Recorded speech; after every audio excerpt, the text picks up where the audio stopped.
Hey everybody, welcome back to the shop, welcome back to Motorworks, welcome back to Motorworks TV. 5 Minute Friday time again, and we had a little mishap here at the shop, safety thing, a slight injury that took place, and it brought home the idea that really we should do a 5 Minute Friday on work session safety. Things that you can do coming into your work session to make it safer, and that makes it more enjoyable and more productive. So, without further ado, let's get to it. All right?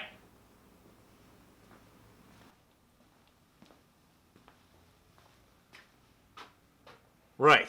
Let's start with some basics, shall we? An obvious one. If you're not an eyeglass wearer, get some safety glasses. Some ANSI approved high impact resistant safety glasses. They aren't expensive. You only have one set of eyes. Take care of them. And get a couple of extra pairs for when you have guests or people at your shop that might be working on their bikes.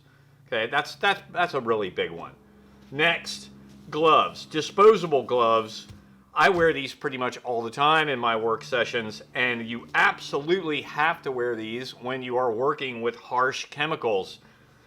Paint thinner, acetone, all that stuff, you do not want that stuff in contact with your skin. If you're not used to these, it takes a little while to get used to them, but it pays big dividends as you go along. Next, gloves again. These are welding gloves, is what they're classified as, a TIG welding glove. They're made by Radnor, and I use these whenever I'm moving bikes around, whenever I'm putting bikes on lifts, when I'm using any piece of equipment. Pretty much any situation where I don't have these on, I almost always have these on. If you hunt around a little bit, you can get these for about $1 a pair, and they last a long time.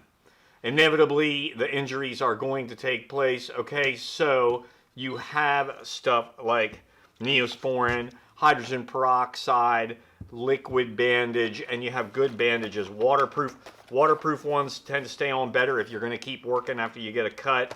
You got to have this stuff. You got to have a first aid kit at hand in your shop. It's just a mission critical thing.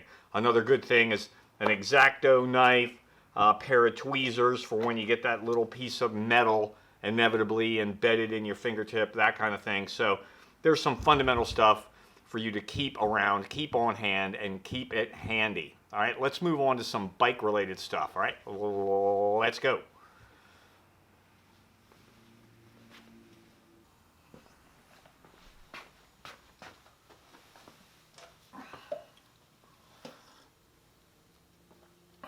Right. Safety first, right? That's what we're talking about, safety first. So, if you have the luxury of having a work table or lift to work on, remember, if you're working on the back of the bike, wheel off, new tire, chain adjustment, that kind of thing, the bike is tied securely at the front with high quality tie downs, not cheap stuff. Conversely, if you are doing steering head bearings or the front wheel is coming off, or if you're working on the front end in any way, the back of the bike, same thing. It is tied down securely to your work table. And we like 3 points of support here, and that brings us to these guys. This is a scissor jack. You see one here supporting this DR650 that we're getting ready for the trails this season. We do one little thing here, it's kind of cool. We get a cheap socket and weld it onto the end, so you're not constantly looking for the socket, and it goes up and down with a 1/2 inch ratchet. These things are indispensable tools. We have one for every lift in the building. And this is the thing, if you are working on the floor, this adds an element of support to any bike that doesn't have a center stand. It can add an element of support for work on a bike that does have a center stand if it's supported by the center stand and one of these.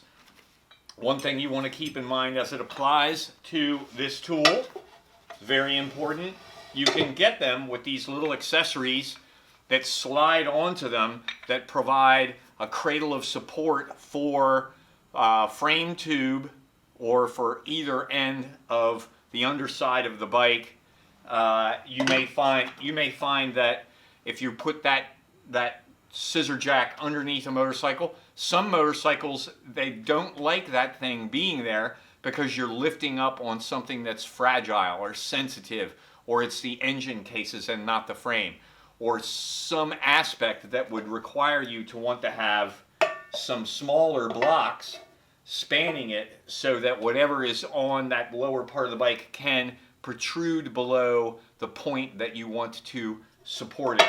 Also, you keep all different size blocks handy.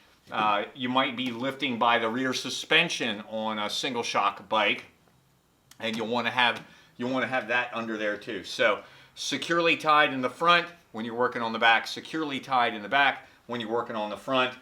Don't overlook the versatility and the importance of a scissor jack. We use them constantly here at Motorworks. All right, so that about does it for this Friday. We thank you all for tuning in. If you're enjoying what you're seeing here, please don't forget, hit that subscribe button. If you want to get an alert when we post something new, bop that little bell there, and we look forward to seeing you next week. Ride safe, ride smart, and be careful out there. Right? Cheers.